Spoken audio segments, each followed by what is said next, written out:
Okay, welcome to the Maintenance of Residential Rental Properties Seminar. It's a joint presentation between the Rent Control Board, Code Enforcement, as well as the LA County Health Department. First, I would like to alert you to the fact that we are going to be recording this, so there may be some fits and starts as we go through this. And as I mentioned earlier, when you have a question, and we are going to be stopping for questions several times throughout the presentation, please wait for the microphone to be brought to you so you can speak into the microphone and we can have it recorded. We're trying to get through this presentation as quickly as possible. With those several question periods, I'd ask that the questions you ask be intended to make clear the subject matter we talked about, and if the questions you have pertain specifically to your property, it might be better just to wait until we're done. We'll be here after the presentation is finished, and that's probably a more appropriate time to talk about your individual issues. Or call one of our agencies as you get the information throughout the presentation. And now, before we go too far, I would like to let you know there's a couple of changes in terms of who's going to be presenting. Rather than Jerry Tucker presenting for Code Enforcement, we have Sharon Gidry. From Rent Control, we have Karen Evans and Eddie Lansbury, excuse me. And from the Health Department, we have Benjamin Mott and Victor Abdelmalek.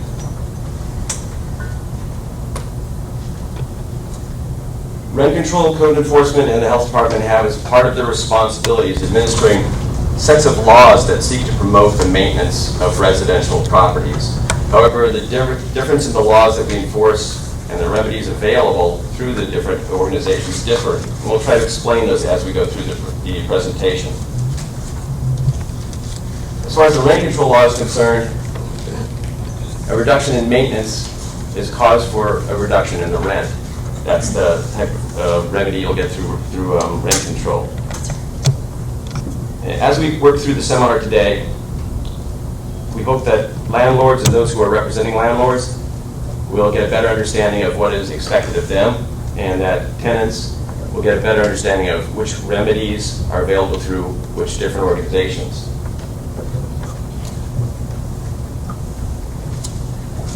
We're going to start by talking about what must be maintained. Later, the agencies will get into describing the remedies available through each of the different agencies. Towards the end, we'll talk about how some of the agencies' responsibilities overlap and how the agencies will work with each other in those cases. First, Karen is going to give you some information about how the rent control law addresses maintenance issues. Karen?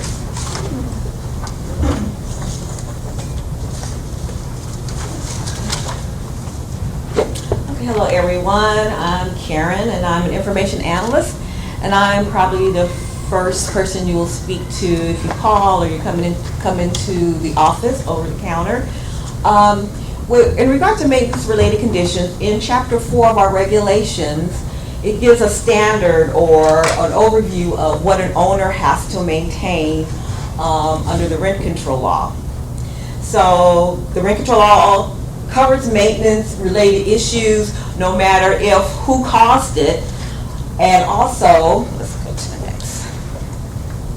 These are some of the examples of what has to be maintained in the unit or in the common areas. And it gives these few examples, but there are of course more. But so a few of them are the water supply, water leakage, worn paint, heat, elevator out. And the most common things owners call about is carpeting. I think that's one of the most major issues that we get over the phone. Also, painting. And it's not, we don't have a specific time period for painting or when carpeting should be replaced, but it's just what it looks like, and Emmy will go into that later regarding the decreased petition and what has to be done in that. Now you ask, how are base amenities determined? There's two types of, we call tenancies, because how the law changed. There are the pre-99 tenancies where if a tenant moved in before 1999, when the law changed, that we have the registration form. When rent control began, we asked owners to come in and register what goes with the unit. So they checked off on this form, usually utilities, which we interpret to mean water. They sometimes check off drapes, parking spaces. Sometimes they checked off stove or refrigerator. But come into the office if you want to look up what the amenities are for a unit for a pre-99 tenancy. For post-99 tenancies, when the law changed, everything starts over. So when a tenant moves in, if they moved in with a refrigerator and an owner provided a refrigerator, then that has to be maintained. If a tenant came in with parking, if the owner takes it away, then a tenant could request a rent decrease. And again, we give examples of unit-specific base amenities, and of course, parking, talked about storage, furniture, and again, carpeting, drapes, appliances. And here's the examples of common area-based amenities which an owner has to maintain, which are yards, patios, balconies, landscaping. Landscaping is a little bit of an issue because of the water shortage. So that's something we have to look at to see what's going on with the landscaping. Why is, the owner taking away plants? Because we do get those calls that the owner's doing something, taking out plants, and we have to see what they're replacing it with. And of course, there's laundry facilities. The laundry's not working. That could be something that we will deal with in a rent decrease petition. So, we got to the question portion. I was curious if a tenant doesn't have a car and doesn't use the parking spot, who owns it? I mean, if a tenant doesn't have a car and there was a parking space with the unit, can the owner rent it out, or how does that work? Well, if we're talking about a pre-99 tenant, and we look on a registration form and it shows that the tenant receives parking, but they don't have a car, they don't use it. Say the owner wants to rent it, give it to someone else on the unit or in the building. They can, and the tenant can fill out the rent decrease petition and get a rent decrease for that.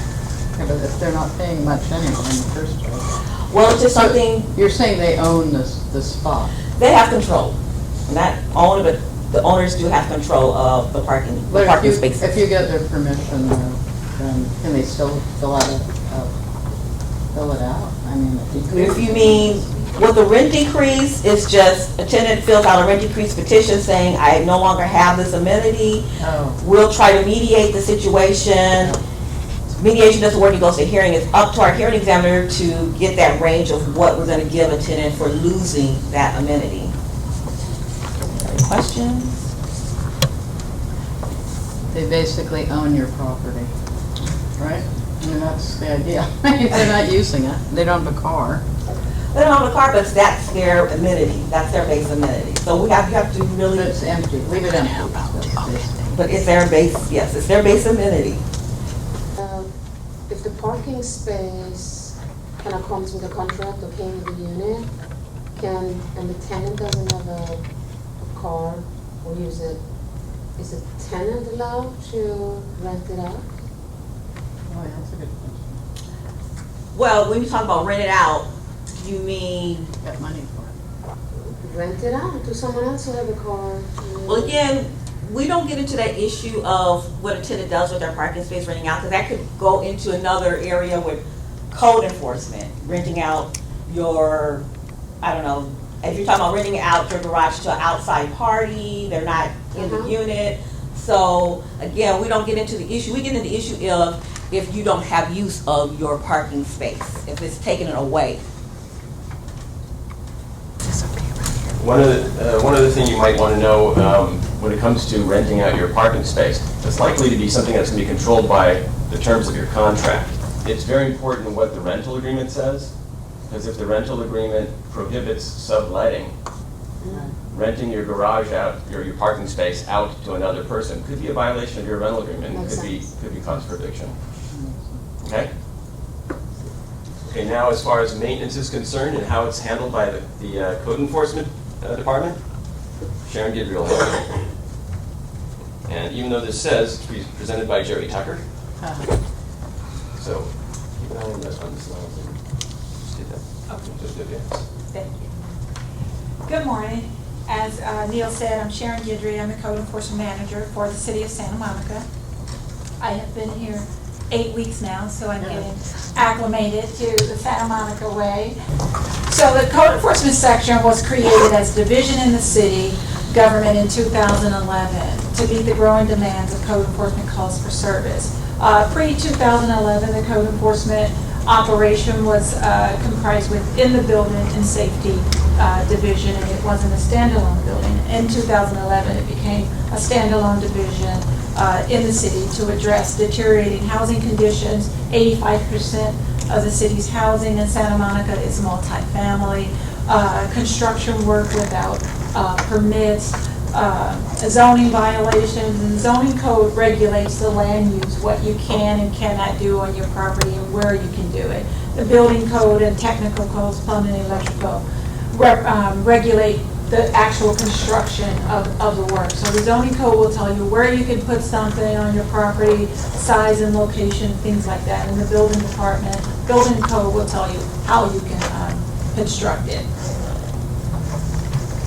So an overview of the required maintenance. Property owners are required to maintain their housing according to minimum standards, and we enforce quite a few codes, but some of these pretty standard codes are the building code for construction, the California Health and Safety Code for living conditions and habitability, and the Santa Monica Municipal Code, which can deal with zoning, parking, maintenance, and other related codes. The codes address common areas in addition to private spaces. Some of the common areas include garages and storage rooms we talked about. There was a question about garages, and the code also regulates uses being maintained for what their originally intended use was. So for example, a parking space, its intended use is for parking. The code requires it to be maintained as such. There are some uses of the garage that could result in a code violation, converting into habitable spaces, workshops, hobby shops, and things like that, operating a business in the garage where the parking is required to be maintained. So depending on what the use is, it could be a violation of the code, and code enforcement would investigate that. Laundry facilities, carports and parking spaces, again, are common areas. Swimming pools, gates and fences to access the property and to move around the property are all common areas that are required to be maintained under the Health and Safety Code and our city municipal codes. Electrical, mechanical, and plumbing fixtures that are not attached to the building are in common areas are required to be maintained. For example, multifamily businesses that may have light posts, freestanding, for illumination requirements, they're required to be maintained. They're not attached to the building, but they're still required to be maintained. We address building structure issues, including the building exterior weatherproofing.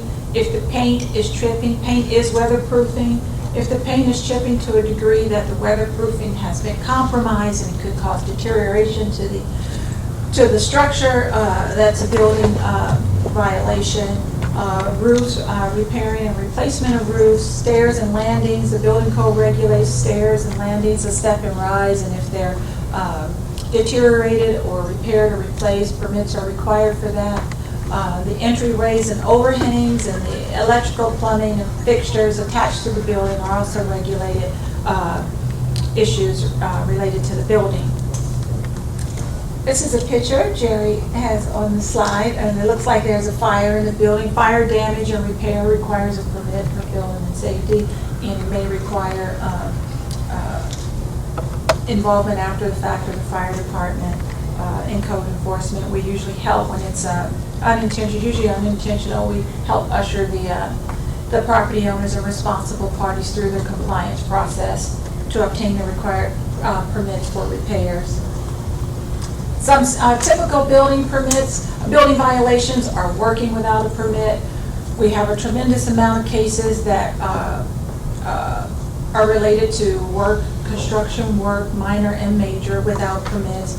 Construction hours in the city of Santa Monica, construction is allowed between 8 a.m. and 7 p.m. Monday through Friday, 9 a.m., 8 a.m. to 6 p.m. Monday through Friday, 9 a.m. to 5 p.m. on Saturdays, and no work at all on Sundays and holidays. So if you live in a property where work is starting at 6 o'clock in the morning, the contractor's showing up working, that would be a violation of construction hours unless they have an emergency permit to do emergency repairs outside of the regulated hours. Any questions? Yeah, regarding noise complaints, and I don't know if your noise complaints there is only with regard to building work, construction work, or is that broader noise? It's broader than a noise complaint. The construction is typically going to be noisy, so if it's happening within the construction hours, the likelihood that there will be a noise violation is very minimal. If it's music, loud parties, if it's something going on the property where the noise is illuminating past the property line at a specific decibel level that's identified in the code, then we would investigate. We have a sound meter, a noise meter, where we will come out, and at the point of that the code designates, we need to take the sound measurements if it's a violation. So are there hours for that kind of noise? No, if it's noise that is unusual noise. Robert, would you like to say something? The city municipal code does guide drills. Every region and every section of the city, depending on the area in which you reside, there are zones that are set up and says specifically what your noise levels are going to be. That runs. Could you address the room, please? We can't hear you. Yeah. I'm sorry, I wasn't quite this. He didn't know. I had brought him. I've been here 8 weeks, and I knew there were going to be probably some questions I couldn't readily answer. I'll start over. Good morning, my name is Robert Flowers. I am a code enforcement officer here with the city of Santa Monica. I've been here approximately 18 years. That is my quick background to you as to who I am. With regards to your questions to noise. Construction noise generally will not be a violation, no matter what it is that's going on. And that's been put together that way primarily so the construction project can go on and get completed. The only noise violation that you may find during that time frame would be, during the construction time frame, would be from 10 o'clock to 3 o'clock. So that backwards from it is permitted would be things like jackhammering. That is one of the major concerns and major complaints that we receive. Okay. It is only allowed to be done from 10 o'clock in the morning until 3 o'clock in the afternoon. If it goes on beyond that, now it becomes a violation. With the broad aspect of noise concerns and questions, loud music, anything of that nature, people talking loud and so forth, please keep in mind, yes, it could possibly be a violation, but then it also could fall under another category where Santa Monica Police Department will have to be involved because it's a disturbance of the peace at that point. We would come out during the course of the daytime, only during regular duty hours or working hours. We would take the reading if it is that beeping noise from the smoke detector that continuously goes off. We've had those types of complaints before. We go out, try to take a noise reading for it, falling within the municipal code's guidelines, and I'm going to specify that because, and emphasize that, because there are certain rules and regulations as to what we are allowed to do, where we are allowed to take that noise reading from, and how it has to be occurring continuously for a 5-minute time frame, 15-minute time frame, whatever the code section says. But if it's outside of working hours, then you have to call the police department? If it's outside of normal working hours, meaning we get off work, our office closes at 5:30, I'm generally in the office until about 6, but the phones go dead.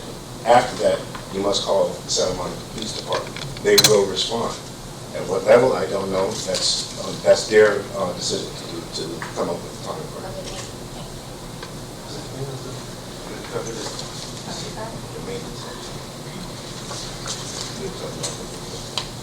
Yeah, we're gonna talk. Any other question, yes? Yes. If you live in a residential area that has like a rehab facility or a hotel, is there a limit to the hours that trucks can make deliveries?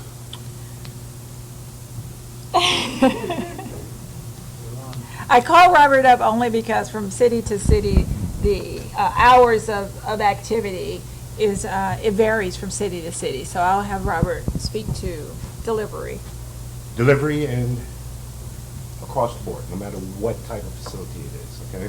General rule of thumb is, the city has an ordinance that says business support operations. In that, it gives specific timeframes as to when you are allowed to make deliveries. From, I believe, 6 o'clock in the morning, don't quote me on that. Again, there's so many code sections that we have to deal with. I believe it starts at 6 o'clock in the morning up until approximately 11 at night, I believe it is. So if there's a concern there, you have to call our office, give us the location. We would have to actually look that up to see when the support operations are allowed to be. Next portion. Excuse me. Next portion to the answer to that question is going to be, some of our businesses in this city have been here for so many years. They may have a conditional use permit that excludes them from all of those rules. So we have developed over the years and we've become this beautiful city that we are, but there are some businesses that have been in this city forever. They have a conditional use permit that allowed them to do deliveries at 4 o'clock in the morning or whatever. Not too many, but there are still some that are in existence. And they, believe it or not, try to operate within the parameters of what the modern day code says. So the recommendation would be, if there's an activity that you believe may be a nuisance and causing, an interruption in the peaceful enjoyment of your home, I'd recommend that you call us. We do that research, we check the zone, what codes apply in that zone. If there are any discretionary permits that allow something outside of the code, and then if we discover that there is a violation of the operation, then we would go out and take enforcement action. Yes. Can you be, if there's like a work permit violation, when you call in about that, can you be anonymous? You can. We do accept anonymous complaints. Just so you don't get, what do you call it? You don't get the response. No, it's just so you don't get some kind of retaliation from the landlord. Right. Complainant information is not public information unless it's subpoenaed by the court. So if you lodge a complaint, which is helpful for us, for you to give us the information, because we may not be able to get on the property, or if we get on the property, we may not be able to find the condition, and we need more information, and we don't have the ability to call you back. If someone submits a public records request for complaint information, the complainant information is redacted from that, and only disclosable information is given under Public Records Act. However, if it's related to a court subpoena, then the information would be disclosed. So you may have to call back and follow up and find out that we had to close our case because we could not substantiate it, and then give us more information to go out and conduct further investigations, which is why we prefer to have a contact name and information, but it's not required. What you mean, when you go out and do you ask for proof? Well, a complaint for us is an allegation. It's not proof that there's actually a condition or an activity that exists or is occurring that actually violates the code. There's some things that occur that we get complaints about, and the code doesn't address it. It doesn't counted as a violation of the code, so there's no activity. So you complain to us, it's an allegation, we go out and investigate. We have to identify that this condition or what you're complaining about actually exists and tie that to a code section for it to be a violation and us to take an enforcement But the action. top one, work permit, that's just simple question simple. for the If it's work- landlord. if Can it's you work that- provide a permit? A permit. We can check if there's a permit or not. Okay. The officers check to see if there's a permit. If it's not. Is that something that you can do over the phone, kind of on the computer? Because if he has a permit, he must have made a request or an application about this. Yes. And you should, okay, awesome. Permits are issued through the Building and Safety Department, Awesome. so if you have a question about work and you want to know if they have a permit, you can call the Building and Safety Department. And Thank you. One other thing to be aware of as well, anytime there's an issue with the property, part of the regulation says the resident itself must post at the property in an obvious location. So if you walk down the street, you see a construction site, or you see something taking place, there's a permit issued to that property, it'll be posted up on a fence somewhere. Yeah. And there are occasions where they don't comply with the posting. Yes, So it still doesn't necessarily mean they don't have a permit, they're just in violation of posting it so that, you or I can see it when we're passing by the property. Can I call your department and just see if you have a finding on the computer? Yeah, you should call the Building and Safety Department to check permits, yes. Quite often, too, you may call in, you hear noise, you hear saws. Quite often, there is something going on in there that does not require a permit. And we will go out. I'm one of the officers that once our supervisors dispatch us out, we'll go out, we'll investigate. We'll find an individual installing flooring. It makes a lot of noise. Doesn't require a permit. There is no violation at that point. This is a complete turnaround of the whole unit. Okay? The walls were down, I could see out to the next building. That would definitely. That require- definitely requires a permit. They're going Yeah. on from 8 a.m. to 6 a.m. every day. It definitely requires a permit. I see no posting. Another portion of that that helps us when you want to file a complaint, yes, you could do it anonymously. However, access, we have to follow those same rules that the police department would follow. We just simply cannot walk up onto a property. Give you as an example, because if you have a secured gate on that property, I can't hop that gate to get to that unit. I need to be able to get in. So when you call in, if there's an access code to a gate, we need it so that we can get onto the property. Otherwise, there's no violation. Yes, sir.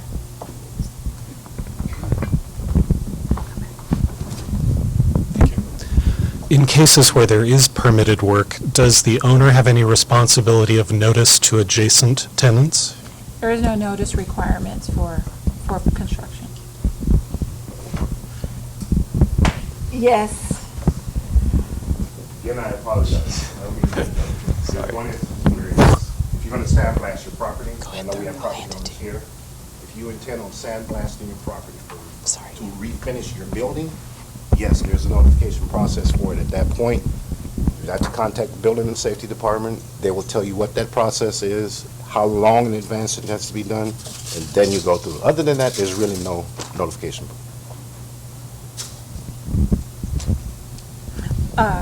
And him back. Hi. Hurley. I had a few questions. You had mentioned about the anonymous reporting. Do you have that app called Go Santa Monica? Is The GO that system. you do put your name in? So is it anonymous or not? It would be, if you call us and you remain anonymous, the code enforcement complaint line for an investigation. Yeah. And then we would not enter any of your personal information in there. But if you use But that in the GO app, system, I believe the GO system requires a name if you use the. so do you give that name to the person that We you- don't give the name out. Okay. Either directly, Okay. indirectly, we don't give any information that will disclose Okay. where potentially the complaint could come from. Unless it's a court issue. Unless the judge Okay. orders, issues a subpoena. And you can make an anonymous complaint through the GO system as well. Oh, you can? It does Oh. accept. It does accept. Oh, okay. Okay. Then I had a question, because you talked about the building codes, and if you have an older apartment building, like from 1958, obviously it was built with those codes. So, I mean, how does that work in terms of what's existing? Well, under the code, if you're allowed to maintain what you have, Oh, no. unless you're doing modifications that would trigger having to comply, bring the entire property up to current codes. So you still have to provide routine maintenance and repairs. It doesn't, and those maintenance, that maintenance and repair has to be under current code, but it doesn't trigger you having to comply with all Totally of the- change everything, Yeah. Okay, and then my other question was, in terms of heat, I had a situation where I termited the building, and the gas company turned off one of the heaters because, they want it upgraded. So right now, obviously, it's hot, and the tenant will be leaving in a few months. So I thought, can I give them temporary heaters, like wall heat? I mean, it would be a major expense to, like, tear everything out, so. You can't replace heating appliances with temporary heating, space heaters. That's prohibited under the code. Oh, you can't? So what do you have to do? Repair the heat. Well, Or if you can't- relocate the tenant. They would be eligible for potential relocation if they don't have heat in the unit, that you would be obligated to compensate. And how long do you have, if it's hot now and they're going to be leaving? They're required to have an operating heater regardless of the season. So you couldn't put in, like a space heater or, You can't have a space heater. in or what the- about those they're oil prohibited. ones? They're not allowed at all. Nothing. Right. The true ha- answer, as Sharon just explained to you, is, doesn't matter what time of the year it is, Oh, there are certain criteria that is mentioned even in the health and safety code as well as the building code that describes what a habitable unit is Right. and what it must have inside of that unit. Uh-huh. Heat is one of those issues. right. Now, it is not our discretion any longer in code enforcement to make a decision that whether or not a unit is uninhabitable because it doesn't have a heater in it. And here we are in July, or as we stand Uh-huh. today in October, and it's 90 degrees outside. Yeah. The building official is going to make that decision. So how long do you have to upgrade it? Once the compliance order is issued for a situation such as that, we're going to give you a very short time frame in turnaround because it is a required item in a habitable unit. The reality of it is that you may be looking at relocating your tenant if you don't give it to them, or if you don't replace that unit. I mean, it would behoove you to get it done as quickly as you possibly can. Okay, I just wanted to know, I mean, is it a month or a week or? How about 24 hours? 24 Generally, hours. we would 24 say. Wow. If they're without heat and they're without water, gas. sanitation facilities, toilets, more than 24 hours, the likelihood that the building official will deem that unit uninhabitable is very high. Okay. The gentleman back here in the back. I just had a question about Airbnb units and how those complaints are handled. What's the process? So the Airbnb, which we refer to as short-term rental, of course, because there's more than Airbnb that is facilitating short-term rental. In the city of Santa Monica, short-term rental of an entire unit is prohibited. And we have 2 code enforcement officers and 1 administrative analyst that were hired specifically to address the short-term rental problem in the city of Santa Monica. And they do work out of my office and report to me.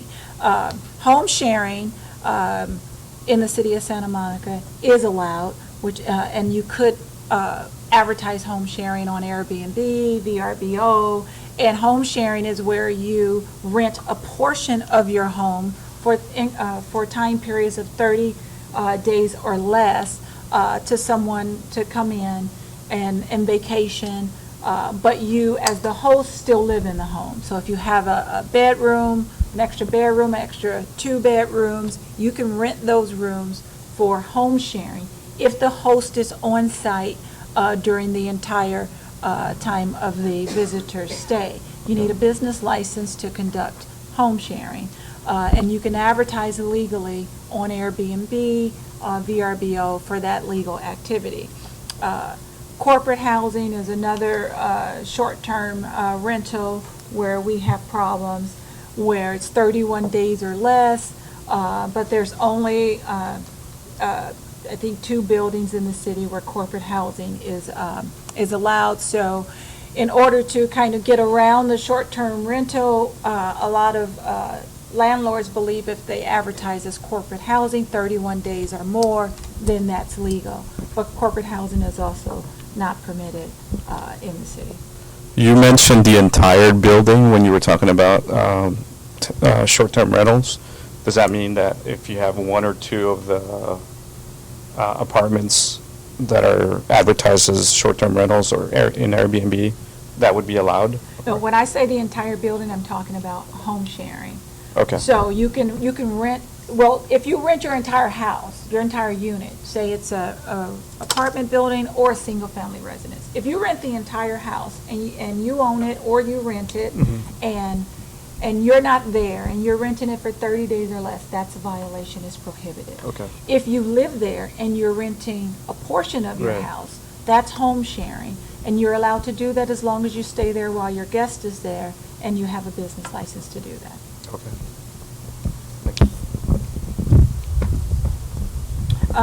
So additionally, what I wanted to say before I end, we're going through a trial transition period where code enforcement is looking at housing, health and safety, housing violations, and making a determination if it's something that code enforcement will continue to investigate or if we will refer it to the health department for investigation. And the health department is here. They're going to talk about their investigation and the types of violations that they address. They're charged and have authority to enforce the health and safety code, and so do we. This is what Neil talked about. It's kind of overlapping authority where we have the authority to investigate and enforce violations of the health and safety code, and so does the health department. So some of those violations, if you have a leaky faucet or, your screens are missing, or some of those things that are a violation of the health and safety code, rodent infestation, bed bugs, we would be sending those calls most likely to the health department if they don't include violations that affect the structure. If you have a plumbing leak and it's damaged the drywall and the ceiling is coming down, the subfloor is compromised, those things we will still be addressing, which is a huge majority of our cases related to health and safety. We've been in communication and cooperation with the health department to make sure that we are still able to provide the level of service that is expected in Santa Monica. And right now, we're just kind of in a trial phase, and if it's not working the way that we'd like it to work, then we will revisit the the transition. So if you have any questions about that, I can try to answer those. All right, that's it. Thank you. Thank you. Okay, Sharon did a very good job of explaining to you that there's a difference between the laws, codes that they enforce, and those that are going to be addressed by the health department. The health department is here now to give you a little bit more information regarding those things that they will be handling. My name is Victor Abdelmalak. I'm one of supervisor the West District Office, which we cover Santa Monica. That doesn't Kind of project a little bit. Okay, louder. Okay. Then we cover Santa Monica, Culver City, and Marina del Rey. So what we enforce actually is based in the state law, the California Code of Regulation, Title 25, and Los Angeles County Health and Safety Code, Title 11, and Los Angeles County Code, Title 8. And based on this, we do an inspection in properties, which is including condominiums and multiple family dwellings. Multiple family dwellings, which 5 units and up, we do routine inspection yearly. It's an unannounced visit, and this included the public area, and we check at least 4 or 5 units of the building of average of 20 units, and asking the tenants if they are available, if they have any problem to be reported. In condominium, we check the public area, and it's every other year. It's not every year.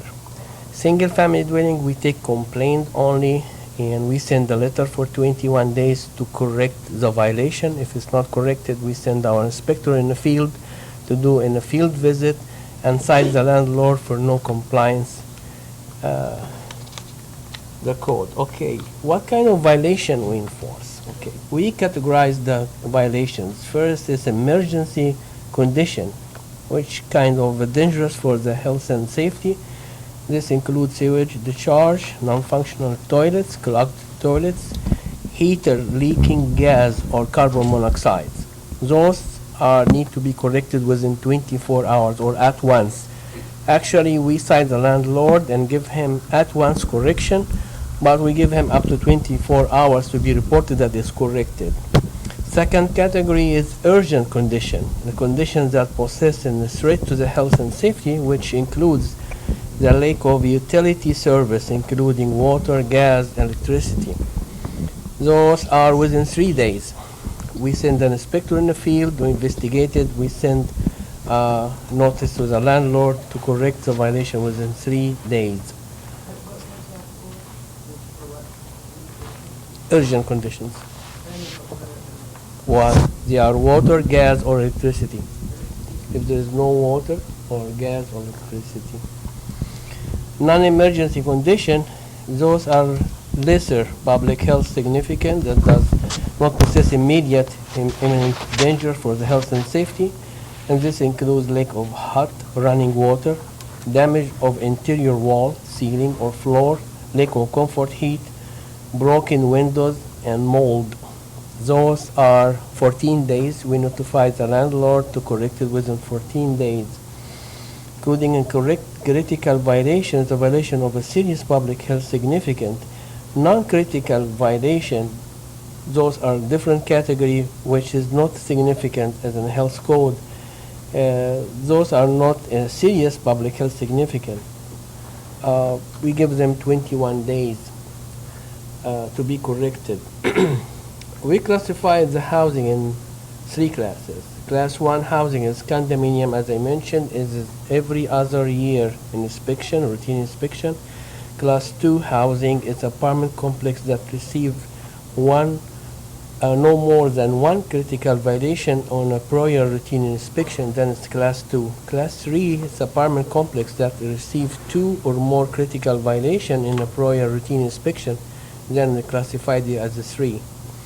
Single family dwelling, we don't do inspection unless there's no compliance from the landlord. However, we accept a complaint. We have a complaint center which takes complaint 7 days a week. I can give you the number we have in the flyer if you ask for it. And when we receive the complaint, we respond to the complaint within 3 working days, unless it's emergency. If it's emergency, it's at once in the same day. We send an inspector. Yes, ma'am. In what category did you put the insects, termites? Insects and termite, we put it in non-critical. We give them 14 days. Say, in my home, in my bed, it's not good. Termite, okay. It's different between termite and roaches. No. If you have roaches, termite flies, In my bed. yeah, it's not really a serious, that it's not critical. It's not critical. I mean, it's not serious to be at once. It's not categorized as a critical violation. And how many days would you? 14 days. 14 days to comply with. Okay. Actually, when I said 14 days, it's not after 14 days. It's within 14 days. Within 14 days. And you are not complaining to the landlord? After you complain to the landlord. I mean, actually, after you report it to us, we really highly recommend it for you whenever you have a problem or a health code violation inside the unit to report it first to the landlord. If he doesn't respond, then you are more than welcome to report it to us. We're going to follow up. So whenever you report it to us, we start processing the complaint. We didn't investigate that you report to the landlord or not. This is not a part of our job. Our job to investigate the complaint. And as I mentioned, within 3 working days, we send our inspector to investigate it. The inspector will contact the tenant or a complainant, with other word, and arrange an appointment with him or her to investigate the issue. Okay, thank you. You want? Okay. This is a form that we use for routine inspection. for the housing, and it does have 12 categories. First of all is the vermin, which including cockroaches, flies, mosquito, bed bugs, rats. Second is the plumbing, which is no water or no hot water, no water line, cross connection, it's inadequate flow, sewer. Third one is electric, its cover blades is missing, outlet fixtures, wiring. Fourth one is the toilets, the tank, base, pole, or others. That means include everything, the whole toilets. When we do an inspection, our field inspection, when you go inside the unit for complaint or for a report from the complainant, we investigate everything inside the unit, even if the tenant doesn't report it. So if he report like he does have roaches and we notice that he having a leaky toilets, we ask him to report that included in our report. So we include that as well. If it's routine inspection, we take everything, including flooring, walls, ceiling, plumbing lines, showers, and roach infestation, vermin infestation was the other word. Then we take everything, electric wiring, electric outlet, that everything need to be checked out totally in the units when the tenant. No, you cannot. As I mentioned in the beginning, yeah, there's two things here. Complaint, then we investigate the complaint, we send an inspector specifically for this unit, okay? Routine inspection, if during the routine inspection and one of the tenants, he said, okay, yes, I have a health hazard issue inside my unit, then we investigate the whole unit, all right? So it's a little bit different.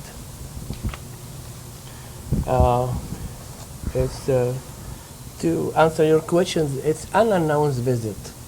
We do this unannounced visit. It's the same for restaurant too as well, but we're talking here about housing. It's an unannounced visit. We don't notify the landlord that we are coming. We just go there. Single Yes. building get this? Or do you inspect every single rental property in something like that? If it's 5 units and up, it's due in a routine inspection once a year. Like, how do you determine the schedule? Like, what do you? We have inventory for the whole units in Santa Monica. If something new came up in the market, then the building and safety they notified us and we added our inventory. Is there a website where we can check to see when Yes, the last? there's a website, I can give it to you. Okay, the bath and shower, the top, and comfort heat. That's no problem. According to the health code, it's we required to have a heat 70 degree Fahrenheit above the floor. So we are not required to have an AC.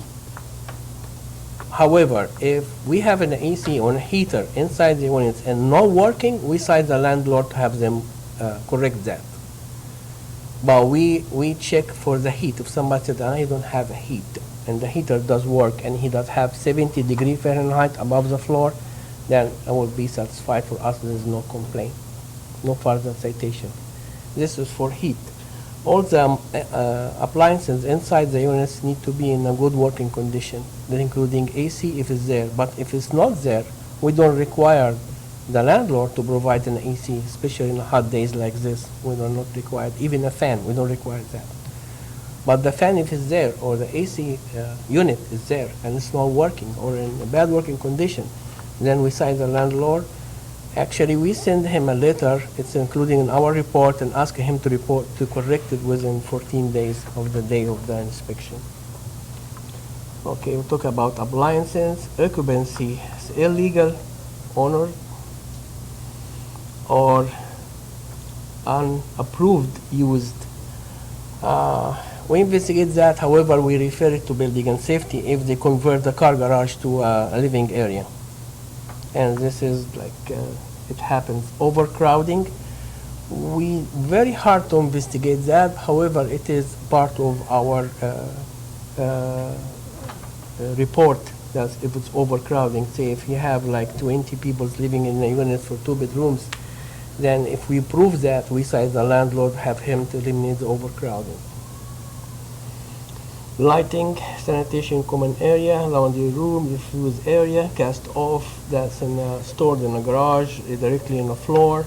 Structures, which including walls, ceilings, as the code enforcement mentioned that any damage in the wall or floor or in the ceiling or leaking water inside the wall and it's reported and landlord is not taking care of it, then we cite the landlord and have him to correct it.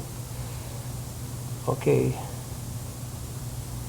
This is about our routine inspection. For a single-family dwelling or 4 units and less, if we receive the complaint non-critical, if we receive the complaint critical, there's like sewage leaking for a single-family dwelling, we send an inspector right away. However, if we receive complaints non-critical, like torn carpet or damaged wall or leaky faucets for a single-family dwelling, we send a 21 days letter to the landlord. This is the form we send it to the landlord or management company, have him to correct the violation. If it's not corrected, within 21 days, we follow up with the complainant. We send the inspector in the field and sign the landlord. What's happening if the landlord doesn't comply with the health code? So first, after the time that we give to the landlord, 14 days or 21 days, and there's no compliance, we issue him an office hearing that he has to come to our place to discuss with the chief why he cannot comply with the health code. And if there's no compliance for the second date, we go for a district attorney report. Then we have the whole thing referred to the district attorney.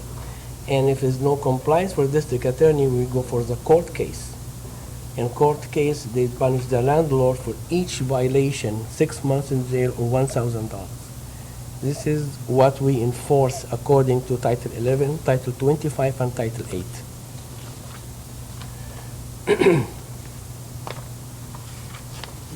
Okay, I have with me this website and complaint line. Is it 7 days a week? We receive the complaint from the tenants 7 days a week. And as I mentioned, it's 3 working days to respond to the complainant. I'm sorry. Yeah, I don't have it prepared with me. Is any question? Yes, sir.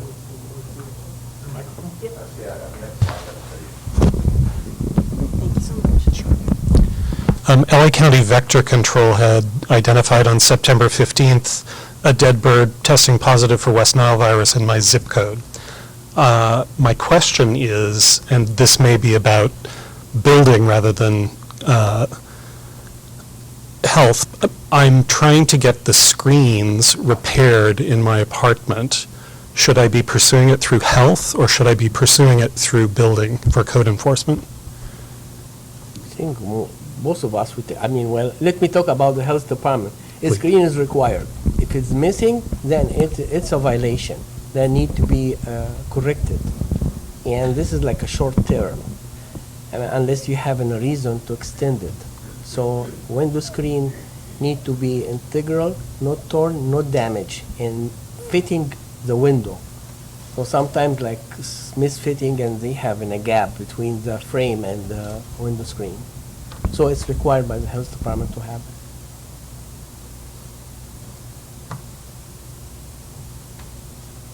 Any other questions?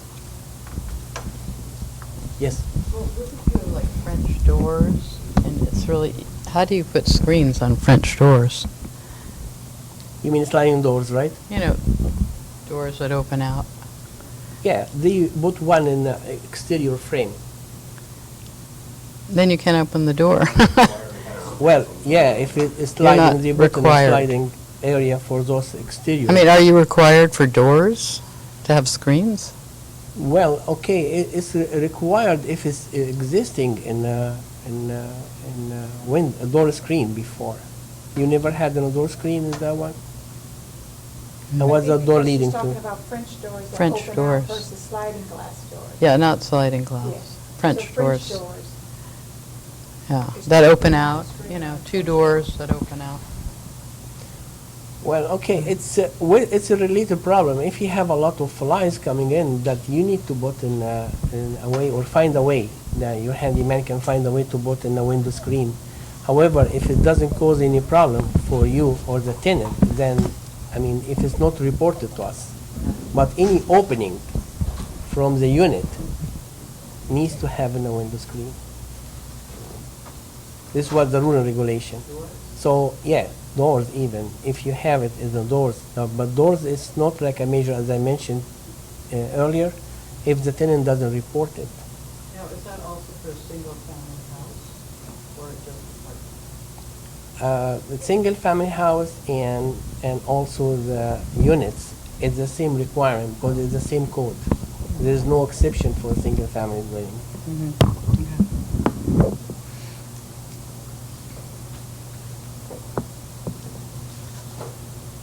Thank you.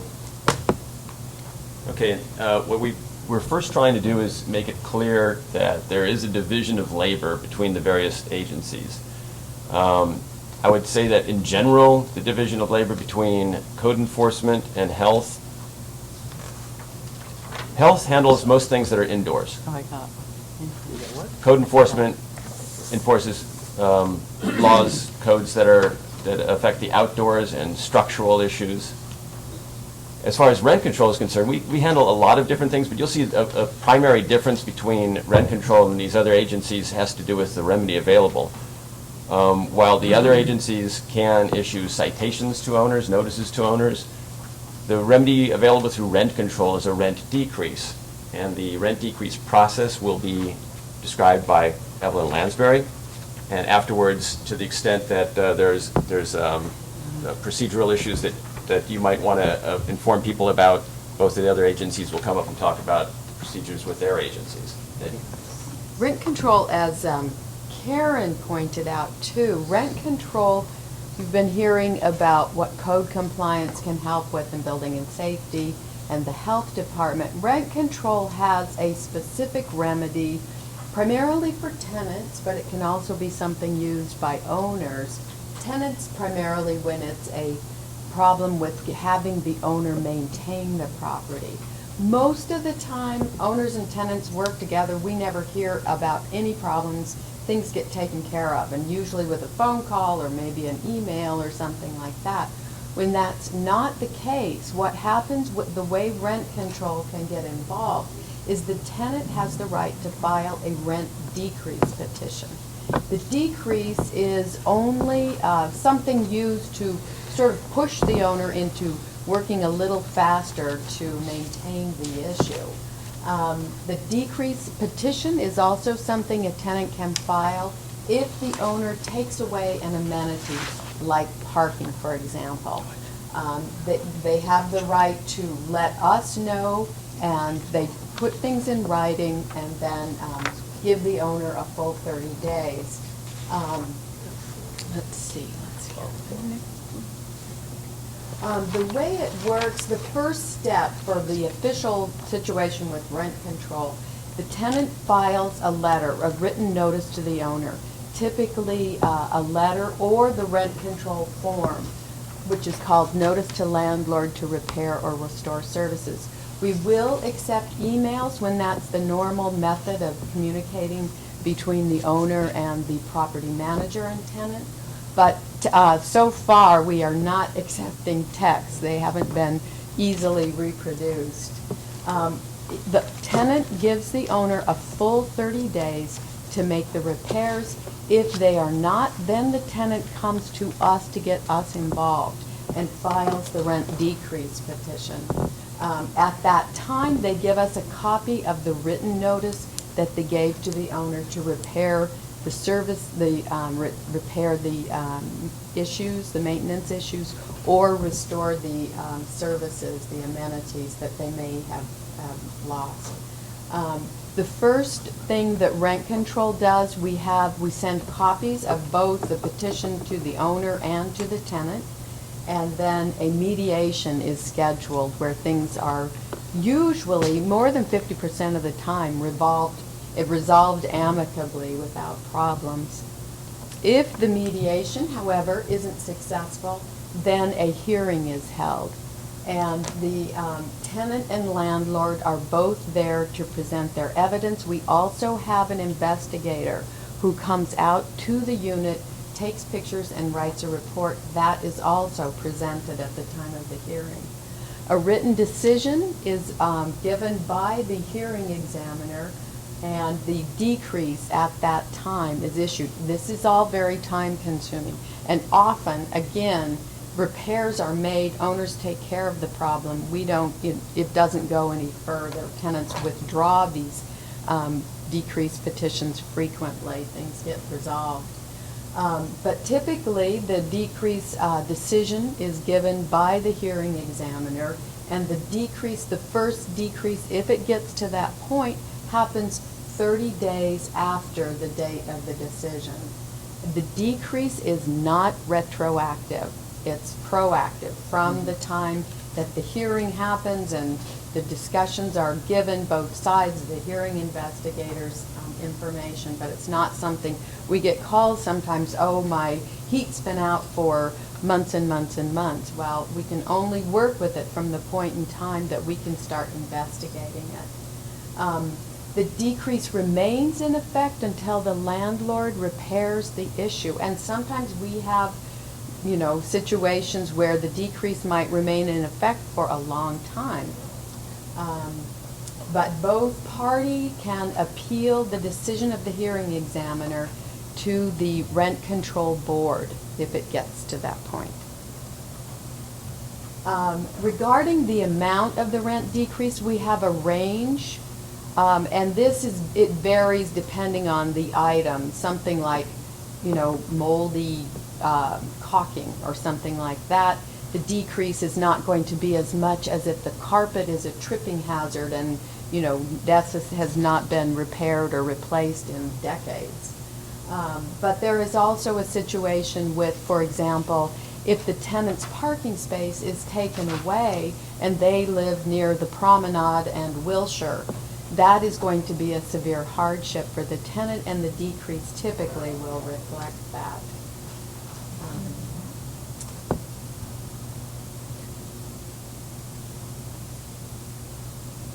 Questions? If a unit comes with 2 parking spots and at the time of move-in an arrangement is made to refund $25 for the second spot since the tenant only had 1 car, is there a remedy to get the spot back at a later date if a second car is obtained? Well, would be probably a pretty specific situation. It would depend on whether or not the 2 spaces were an original amenity, and Karen talked about pre-99 and 99. If you moved in, let's say after January 1st of 1999, you had 2 spaces when you moved in, you and the owner agreed to give up one of the spaces for an agreed upon amount of rent reduction. At a later date, I don't know if that would give you the right to say to the owner, usually these things are done through, working things out with the owner. We have a mediator, and so often if something is not at the level of a hearing, you might meet with the mediator and try to work things out that way. Great, thank you very much. You're welcome. Is there, after you've been in an apartment a number of years, can you request carpet cleaning or replacement?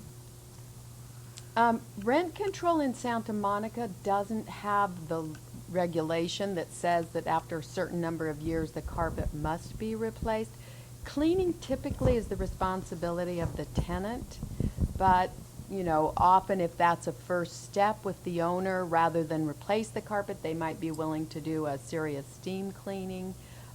It's more the condition of the carpet, and that would be something that would be discussed, and again, something that comes up in the process, in a first mediation and then a decrease petition. A hearing, if it's not easily resolved. But you have the right, you always have the right to file the decrease petition. What about painting? Painting, same thing, no number of years after which owners must repaint. If the paint is chipping and peeling, I understand that actually is something that perhaps the health department or code will help with. But if it's just that it's dingy and needs redoing, you have the right to request that of the owner. If they disagree, then you would go through the decrease petition process with the mediation and then the hearing with our investigator coming out to investigate, write a report, if it's that. So I think I got my answer, but hardwood floor? Maintenance of hardwood floors? Yeah, it's the Same thing, it's the yeah. original Yeah. from 1940s. Have Yeah. never been sanded, never been Yeah, resurfaced. if it's anything is in, if it's in bad shape, It's you water feel that damaged. it needs refinishing, you have the right to request that. We do get requests from tenants who don't want the carpet anymore. They want hardwood floors. And rent control can't do anything about upgrades. All we can do is help tenants maintain the original amenities. Who determine? Obviously, I see this from the landlord's point of view. Most of them want to spend as little money as possible, or when it's absolutely necessary. I also see it from my own point of view that I'm not asking for a new apartment. Obviously, I think after a certain amount of years, we're talking like the original hardwood floor. 70 years. Well, again, when it's Who a determines? situation. Excuse me. Who determines? Obviously, my landlord says, "Oh, it's fine." I disagree. So who then determines? It goes through the rent decrease process. Okay. The first step is we try to help people mediate things. Okay. A settlement agreement is written up if it's successful.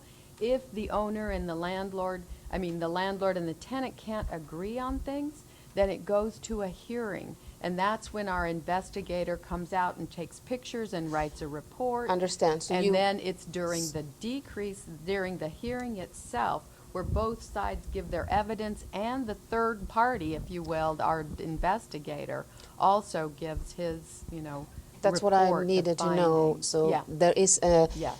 evaluator coming out, Yeah. taking pictures, taking. To help bring in evidence for the Evidence. hearing examiner to weigh. Exactly. Wonderful. Okay. Thank you.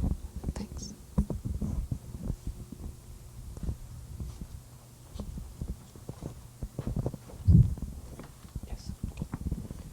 I am not sure if the tenant he shares the cost of repair or replace of a carpet in the rent control or not.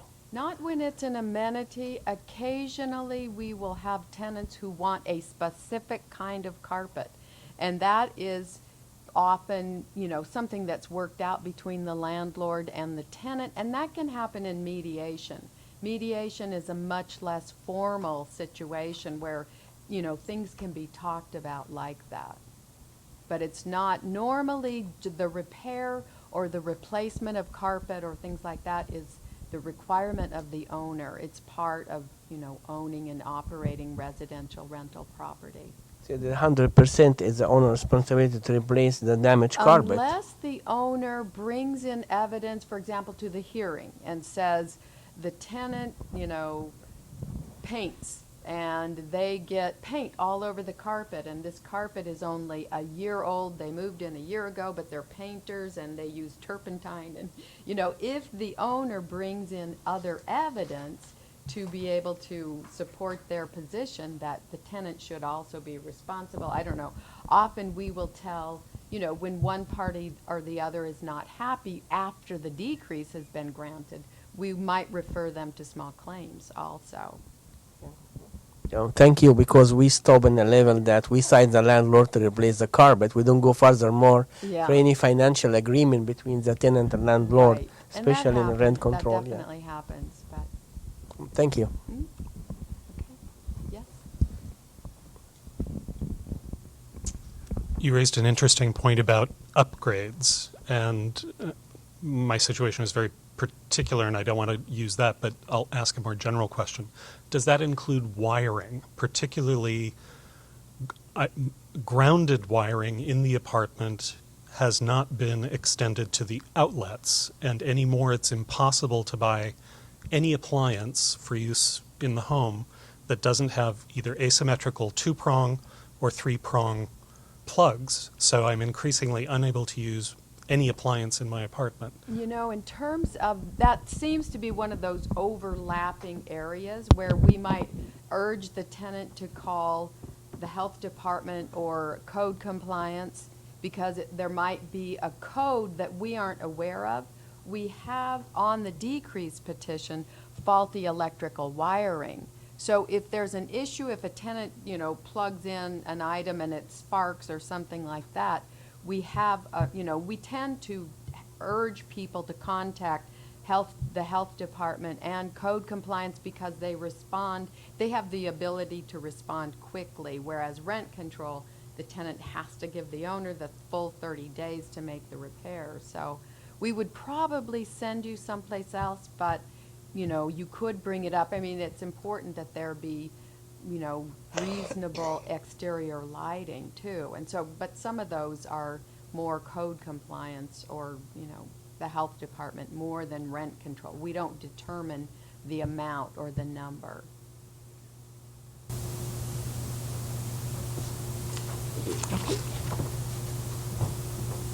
Okay, from Evie's description of how the decrease process works, you're going to see that the remedies available through rent control are very different from the remedies available through the health department or through code enforcement. Through rent control, the remedy is a rent decrease. It takes time. There's oftentimes a hearing process. If you want something done a little bit more quickly, it's likely that you'd be contacting either the health department or code enforcement. Sharon is going to come up and talk to us about the procedures through filing a complaint with code enforcement. So for filing a complaint with code enforcement, you can do it several ways. You can do it online through our Go system. You can call our office directly through our call center, and or you can do it through email, or you can walk into building and safety and file a complaint.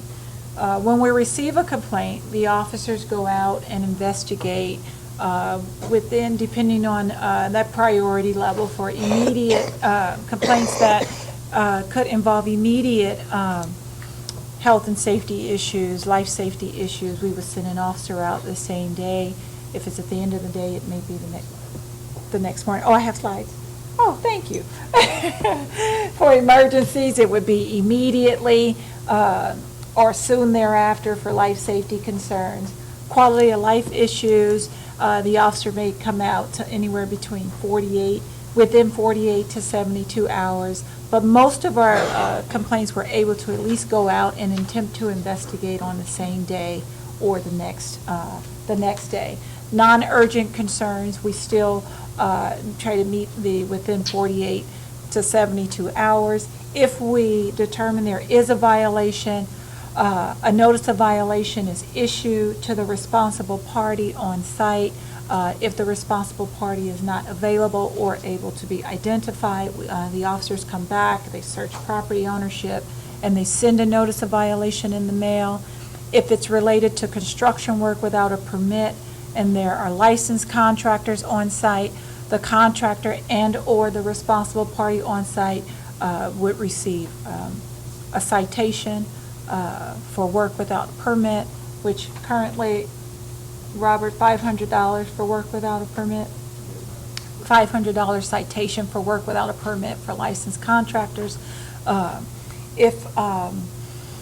If there is no compliance after issuing the initial notice of violation, for second notices, if we have to come back and there's no compliance, we issue a citation. If after the first citation there's no compliance, there's escalated fines for the second citation. And if we haven't gained compliance, by that time we send the case to the city attorney's office for further legal action. We try very hard and very diligently to gain voluntary compliance. There's lots of reasons why people don't comply. So understanding, in the communication what those reasons are, it could be that they don't have the finances to comply, or they don't believe that the code section there should be a code for this.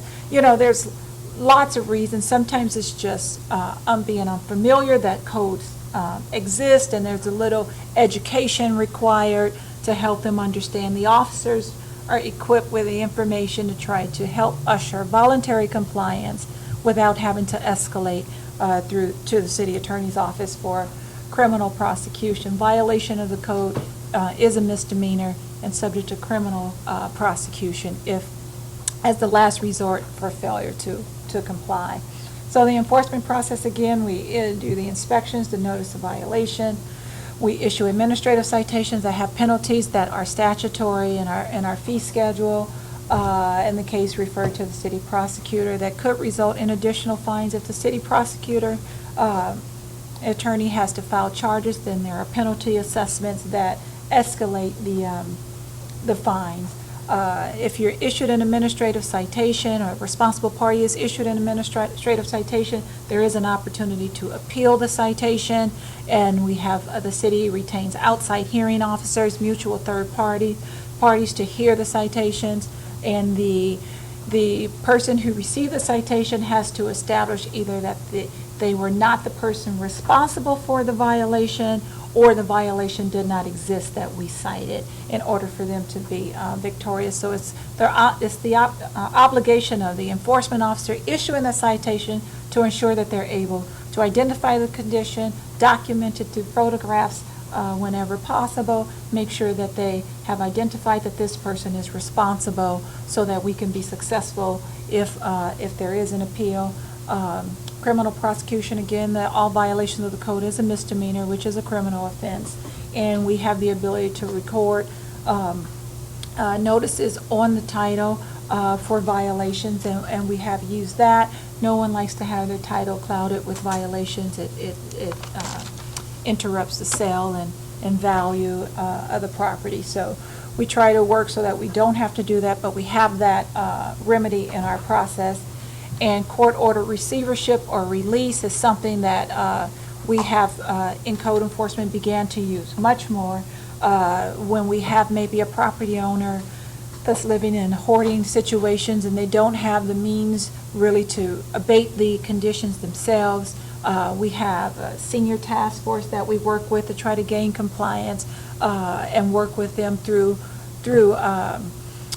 a healthy, safe living environment, but sometimes receivership may be necessary where the court appoints a receiver to handle the affairs of the property owner and abate the violations, make the unit safe for the owner, and return the property back to the owner. That's also a process that we don't like to use, but it is a remedy that we have in our enforcement process. Uninhabitability determinations by the building official. Units are determined to be uninhabitable on a case-by-case basis. The possible reasons for a declaration of uninhabitability: any building or the portion thereof that endangers the life, limb, and property or safety of the occupants. Could include inadequate sanitation. You can't use the restroom facilities. If there's a substandard dangerous wiring or plumbing or mechanical fixtures, you have live wires, hanging because they did a construction project and they haven't finished and they left it in that condition. Lack of proper egress from the property. Windows and doors are egress from the property for exiting purposes in the event of an emergency. They are required to be maintained unobstructed. If they are obstructed, it could be the unit could be deemed inhabitable by the building official, and of course the toilets, sinks, and bathtubs that are required. If there is a situation where the use of your toilet facilities, water facilities have been suspended for a busted pipe, and the owner has a plumber come out immediately and they're doing repairs, the building official will typically allow that repair to occur if it can be completed within 24 hours. If it can't be completed within 24 hours, the building official could declare the unit uninhabitable, which then triggers the relocation requirement for the landlord. The landlord is required to either provide a hotel comparable to the living conditions for the tenant, or pay them a statutory amount that is required by our code, kind of a per diem. They can pay it, and then the tenant can either go and get a hotel on their own, or they can stay with family or friends. They're still entitled to the payment from the landlord for that relocation. If the landlord does not provide the relocation timely, the city has housing vouchers that code enforcement will issue for Travelodge on Pico and 30th.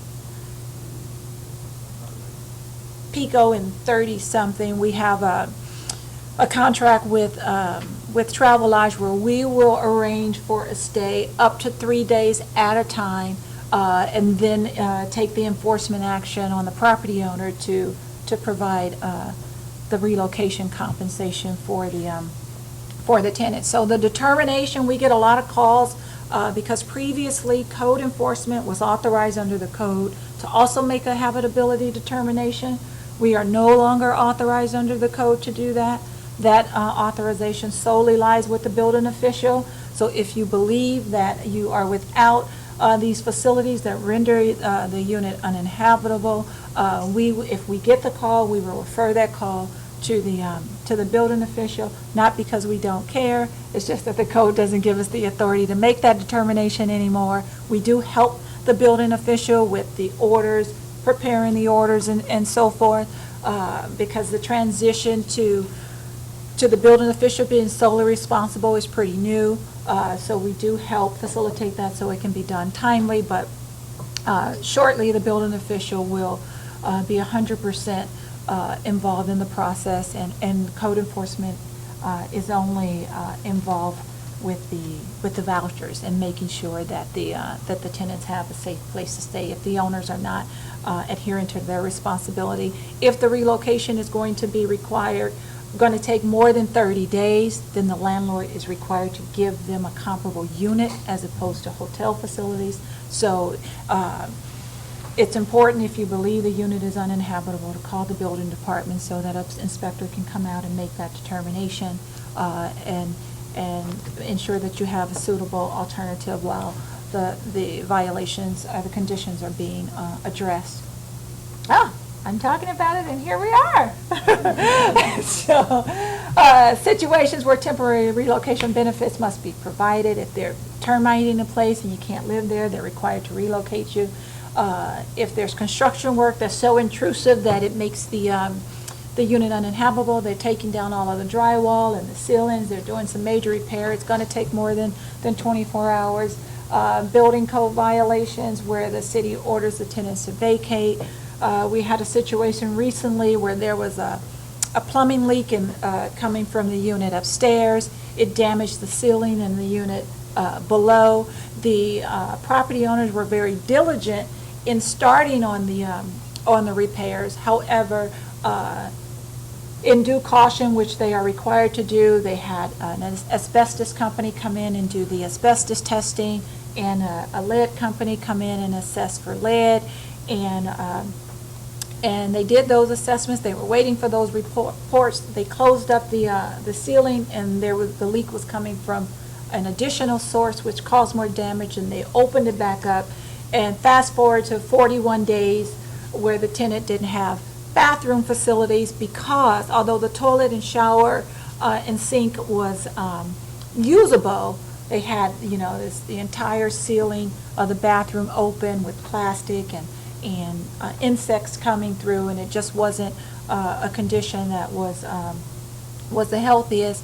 And it had gone on for 41 days before we got a call about it.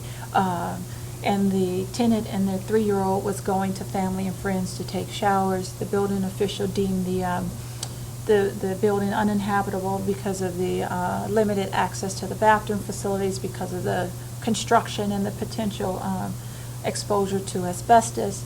And so we relocated for one night because it came about 5:30 in the afternoon. So we were here until 8 to ensure that the tenant was in a hotel with her child, and then the owner picked up and paid the relocation the next day. So we have landlords that are making an effort to comply, and there are circumstances that delay it. The tenants are still eligible for the relocation assistance, and we have situations where the landlords are not cooperative, and the tenants are still entitled. Less than 30 days, a hotel, yes.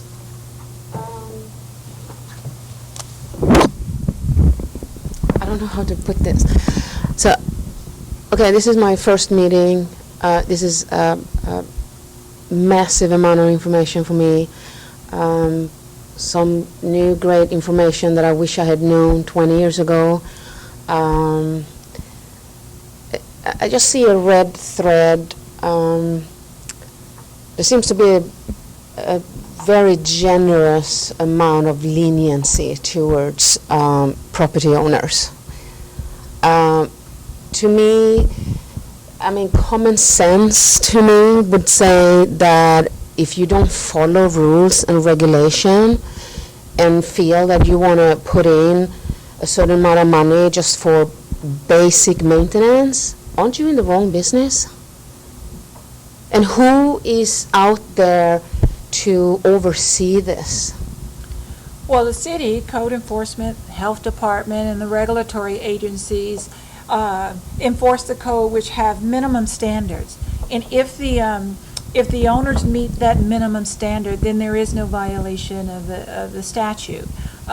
So, could things be upgraded? Could things be nicer? Yes. But the statutes that apply to maintenance and repair are minimum standards, and if they meet that, they are in compliance. If they don't meet those minimum standards, then a violation exists, and then that's where we are authorized to take action.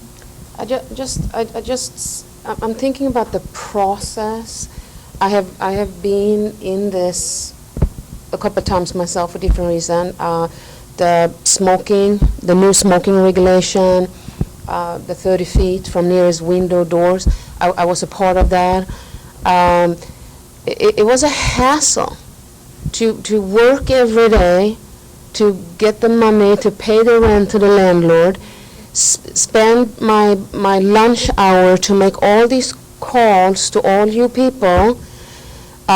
In the beginning, it was a runaround. Oh, it's not my department, you have to call this department. I mean, I was in tears. I mean, it's a lot of obligation, demand you put on that tenant who is already there paying for the rent. And I think less is put requirement to do this organically, naturally, is put on the landlord. Well, there certainly has to be a partnership between the city and those of us who enforce and the community to report. I've been doing code enforcement for 21 years, and I can tell you in 21 years of inspecting properties, I've gone on one property where I did not see a violation occur.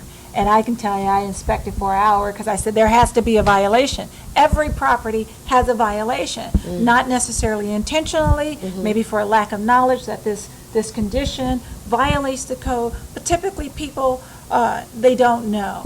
And every property, in our opinion, the likelihood that it has a violation is close to 100 because we can find them, we know what the codes are that you don't know, but it's not possible for us to identify and know every property that has a problem, especially activities such as smoking, which is transitory. We have to see it. You may call us. I can send an officer out right then, and by the time they get across town, they could potentially have stopped smoking. We could have a conversation with the property management company and say the code doesn't allow, you have to make sure this and that. But until we identify the violation under the law, we're not able to take an enforcement action. And the reason for the escalated enforcement process, the notices of violation, the citations, and then an escalated citation, referral to the city prosecutor, and office conferences and those things, and the effort to gain voluntary compliance. The reason why we do that, because we are required by the court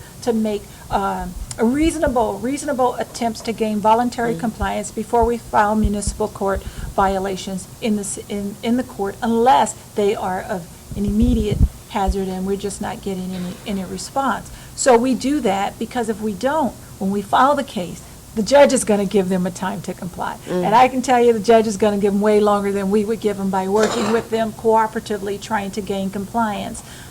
So that's what we do, so we can have a case that that withstands the judge's scrutiny, that we've done what is reasonable to try to gain voluntary compliance, and we don't leave it on the judge to decide what a time frame is when they don't typically understand municipal code violations. I hear you. I totally understand what you're saying. I see it from the landlord's point of view. Of course, everybody should have an opportunity to correct the problem and have time to do it.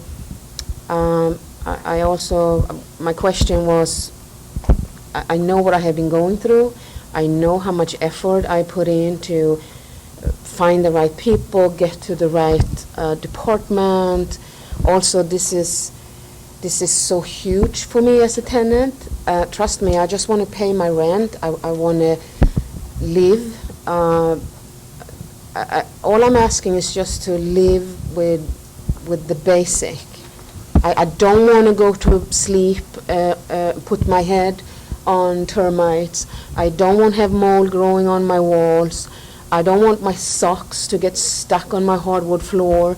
I mean, there is a distribution of authority that sometimes can be onerous for the tenants or the residents, but the health department would be the appropriate department to deal with those things. There are some things that would be appropriate for us. At the same time, you still may be entitled to assistance from rent control for a rent decrease. So part of, you can always call and give us the information, and then we can help facilitate, you getting to the right person. One of the priorities for me is making sure that each agency, including my own operation, that we're all working cooperatively so we can provide the level of service that we offer to our citizens. Is there a gap sometime in the process? Yes. If there is a gap in code enforcement and they're not responsive, then my supervisor, Armando Rangel, or myself would be dealing with that. The same thing with the health department, they have a process. You can call. I totally understand. I'm just saying that in the situation I'm in right now, that there are so many issues and violations to a point where I don't feel that I live safely. Have you filed a case? I haven't, because then there is another issue, and that's retaliation. I lived with a landlord for 15 years, wonderful lady. Everything we needed, bam. She took care of it the same day. My refrigerator broke one day. I called her 8 a.m. in the morning. I had a new one 5 p.m. Since 2009, we had a new landlord. That's not happening anymore. And the issues is just accumulating in such a rate that I would take on calling all you people and research. I can't just take up the phone. I have to call the rent control board and kind of get some flesh on my bones, so to speak, so I know what I'm going to ask you other people. And that would be a second job for me, and I don't have those hours. Well, I can try to make it easier for you. If you called us, and I understand the challenge, and you have to make that decision. I can't, the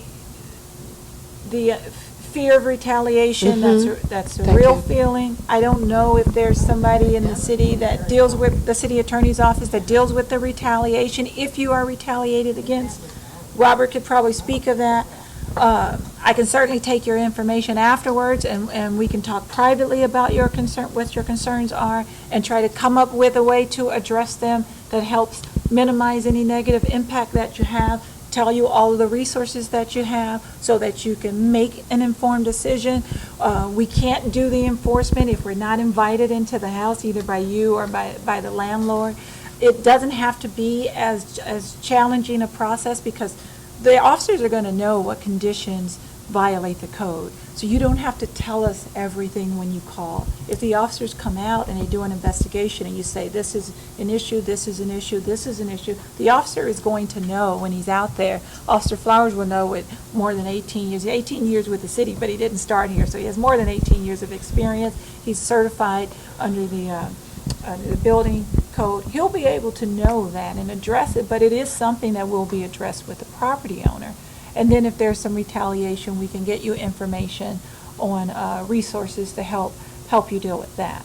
I think when it comes to, so the degree of retaliation has, there's a degree of retaliation, anything from got a eviction notice for having a yard sale, which according to Santa Monica City Code, each tenant is allowed 2 a year.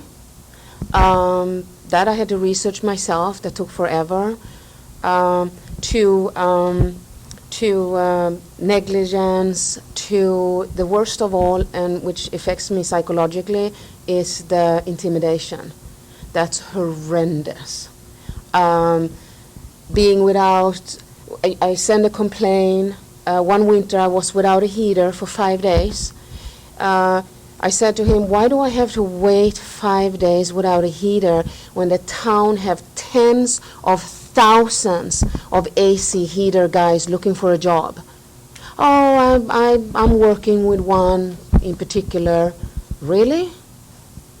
If you feel like you're Is not that right? getting the responsiveness, being 5 days without a heater could trigger the unit being deemed uninhabitable, depending on factors that the building inspector would determine. But without that call, and then that would entitle you to relocation benefits. The city attorney's office, if there's tenant retaliation, then the city attorney's office would be the appropriate. I would say I've managed a building for a long time, and then now I own it, and I'm one of those people that your first landlord was like. And I am really getting fed up with this tenant complaints about everything because, we have all the liability, we pay all the insurance, property, earthquake, it's a huge financial burden. And guess what? I got minus increased this time. So, I'm not making any money on this. I mean it, really. Yeah. Give it a break. I feel like we're being attacked all the time. Well, what I The fact is, my parents supported a lot of people for $500 for a 3-bedroom. Come on. What we do in code enforcement is try to remain a mutual party, we don't, although a lot of times we know the motive of the complaint, the reason why someone is complaining, we don't use the motive to determine if we're going to investigate or not. Yes, this is your opportunity now to come up and explain how the health department's procedures work. So to explain that, we provide a phone number, which is available 7 days a week to receive any complaint with the details. We send our inspector in the field to investigate all the issue with the tenant, and we give time for the landlord to correct it. So here we have, the code enforcement you've been talking about uninhabitable, and that level is too far for relocate the tenant. But we're talking about the level when you have a minor or non-critical violation that need to be corrected. We give time for the landlord. Even if the landlord that has an excuse, we give them extra time to do that. So, I think it's fair enough for the landlord and for the tenant as well. I'm sorry I missed my co-worker, Ben Benjamin. He's going to talk about swimming pool, which is a part of our inspection, and healthy home as well. Hi, my name is Benjamin Mock. I'm an inspector with LA County Health Department. And like Victor was saying, we go out once a year to all multifamily apartments in LA County. And Santa Monica contracts with LA County Public Health. to do these inspections for them. So we'll go to tenants' apartments without notice and ask them if they have any concerns about their units, if they have any concerns with peeling paint, leaky plumbing, any appliances that don't work, and then we'll go ahead and issue a report to the owner. But we always ask the tenant to make sure that have you been in communication with your landlord about this problem? Because if they don't in communication with the landlord, how can the landlord fix it? I'm sure that they want to know if there's a leaky plumbing or if there's a peeling paint, they would want to fix it. It's part of their building. They want to keep up their building too. So it's really kind of a joint effort between the landlord and the tenant, and we come and help out also. So some of the other things that we do is that we do a healthy home inspection of certain units, and we'll talk about the air quality in their home. So we look and see like where they store chemicals, where they store pesticides, where they if they're smoke with tobacco. So we just tell them the dangers of the smoking cigarettes in their home can be very harmful, especially to themselves and to their family.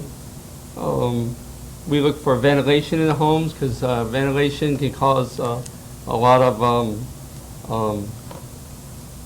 issues with mold and just ventilation in their home.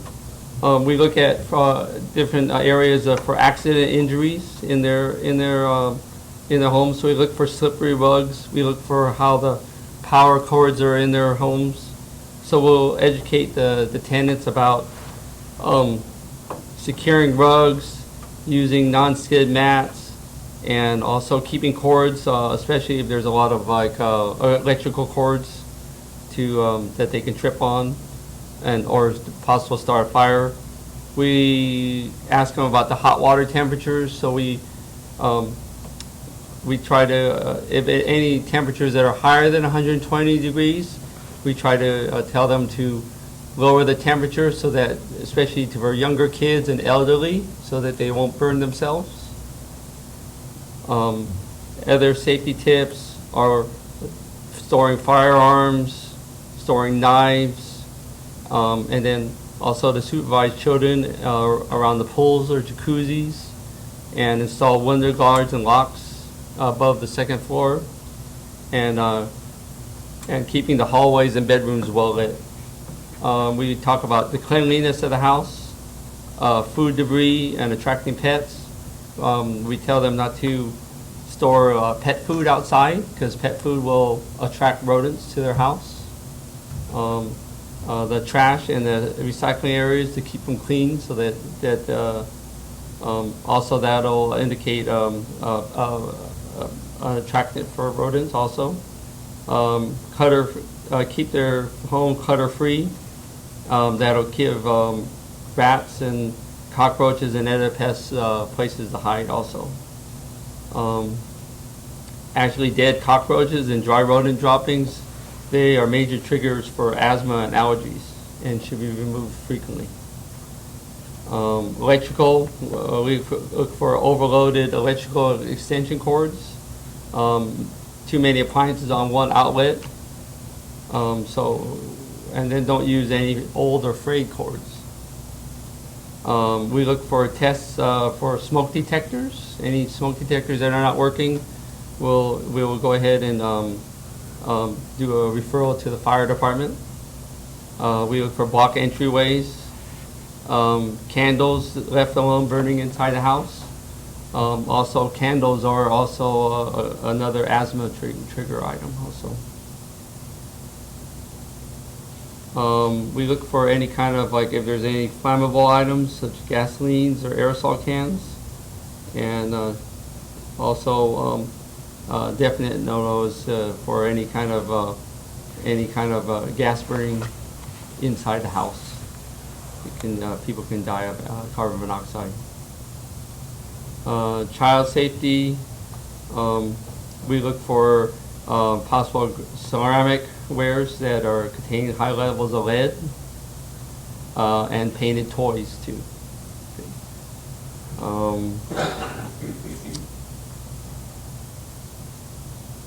Also in the windows, in the units, any window blinds that are long, where the kids can possibly entangle them and choke themselves, we have them tie up the cords high up off the ground so the little kids can't reach it.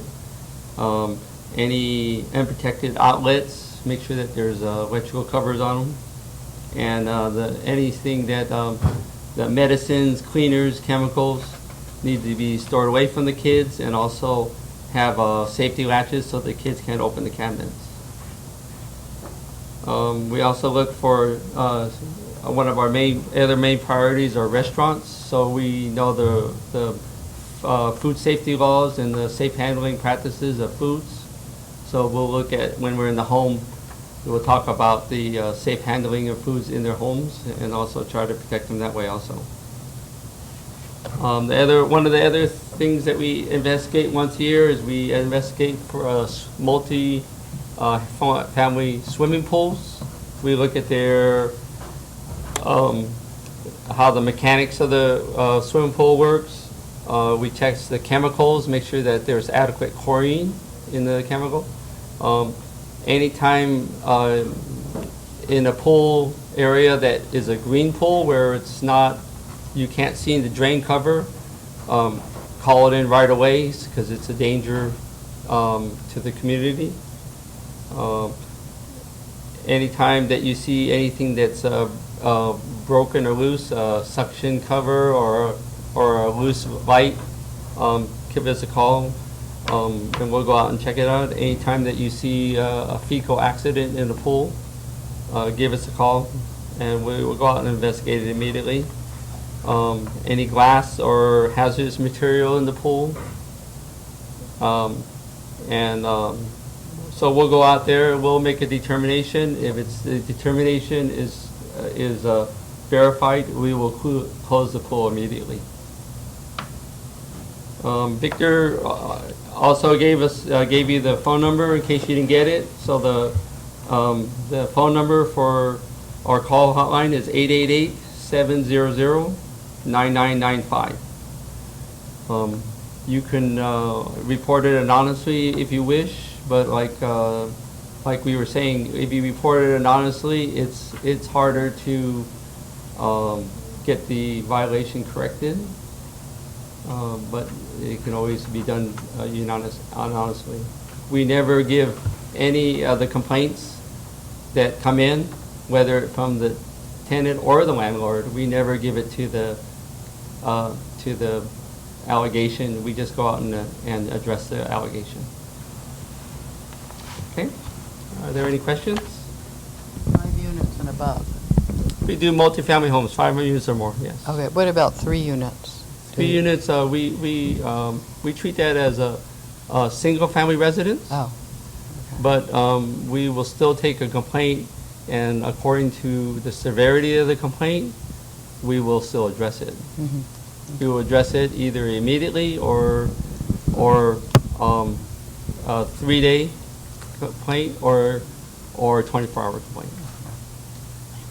So my question is kind of a follow-up on that. When you say you address it for 4 units or less, do you actually go out to look at the citation or the problem that's been reported? Or do you, based upon what the caller tells you, you send a letter to the owner? It depends on the severity of it. If the severity is, say they're just saying, my neighbor has a bunch of stuff in the backyard, and I'd like to investigate it. We will send a letter out stating that to the owner. Then if it's not, we'll give 21 days to address it. If it's not addressed in 21 days, the complainant has the right to call and say, they haven't done anything in the 21 days, and still the condition still exists. Then we'll go out and look at it. So is that your approach regardless of the building size? No, No, if it's a multifamily unit, we'll go out. 5 or more? Yeah, 5 or you. On every complaint on a Yes. 5 or more Yes. unit building, you'll go out, but Yes. 4 or less may just be a letter? Yes. Okay. If it's something like a sewage is coming out of a 3-unit apartment, we will go out 24 hours. Okay, thank you. Okay, thank you very much.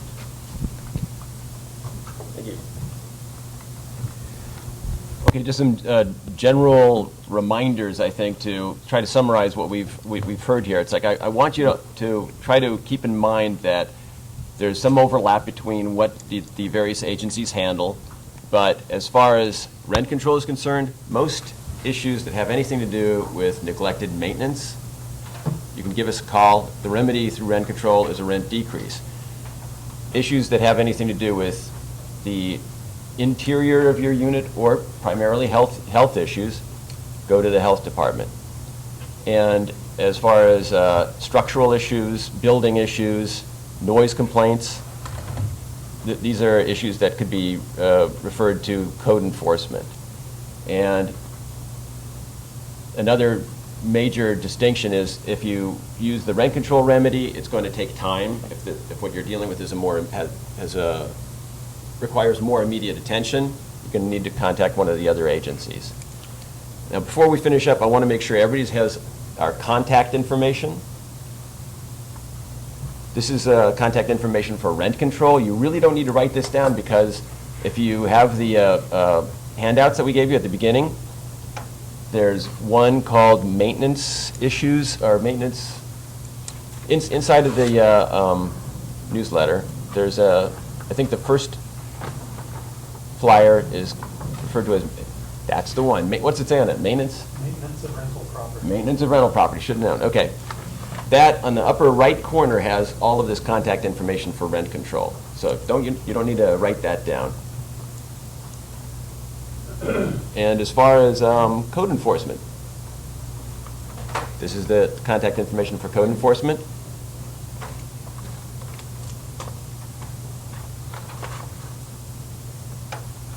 And for health, do you still have, they've got a stack of refrigerator magnets over there, so you really don't have to write this down either. So if you want the contact information for health, grab a refrigerator magnet. And so I'll go ahead and leave this here since this is the only one you need to copy down. Thank you very much. And the last thing I would ask that you each do is within that handout that we gave you, there's a form for filling out an evaluation of this presentation. I'd appreciate it if you fill that out before you leave. Thank you. Thank you.